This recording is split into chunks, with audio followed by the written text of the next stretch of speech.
Alors sur votre site, vous notez un guide touristique sur des endroits qui n'existent pas, mais c'est complètement con. Bah oui, et c'est ça qui est bon.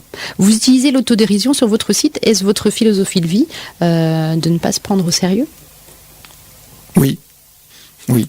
Franchement, oui. Je pense que c'est un type d'humour. Alors après, dans le bouquin, on va trouver des choses un peu plus fines, un peu plus grasses, un peu plus déjantées. Il y a un petit peu de tout. Mais l'autodérision, c'est l'une des bases, parce que si vous pouvez pas rigoler entre guillemets de ce que vous faites ou de vous-même, c'est très difficile derrière d'être crédible. On est bien d'accord. Donc sur la dernière page de couve, on lit « Pour le premier numéro, l'auteur nous emmène au pays Tof Tof, monde parallèle, absurde mais attachant, où ses habitants, les Tofas, sont dingues de tofu, grands buveurs d'orarum, je sais pas comment on prononce. De l'urarum. De l'urarum, bien sûr. Tu connais pas l'urarum ? Pas encore. Et chaussettes addicts. Ce guide vous dévoile leur histoire, leur tradition, leur meilleure adresse et leur plus belle destination, la vallée de l'Écho, l'île de Huit, Grand Lac Sucré. Chez eux, la gastro. Alors, est-ce que c'est la gastronomie ou la gastromaladie ? La gastromaladie, bien sûr. Oh, les pauvres, c'est disco. La mode est au tongbot. Leur animal sacré, le Tof Tof, est doté d'une poignée pour mieux le transporter. Brad Pitt est une femme noire montgolfière qui s'appelle Mama Pitt et leur héroïne favorite est Super Brebis, surfeuse à mamelles.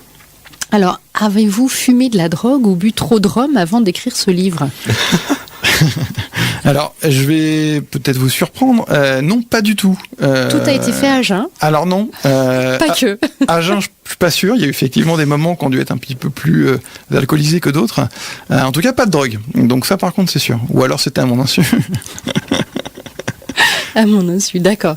Et donc, le guide indispensable pour de fausses vacances et de vrais délires. Racontez-nous. L'idée, en fait, derrière, c'est de vraiment faire une série de livres, de pas s'arrêter au premier. Donc d'ailleurs, pour info, je commence à travailler sur le deuxième. Voilà, on pourra en reparler plus tard si vous voulez.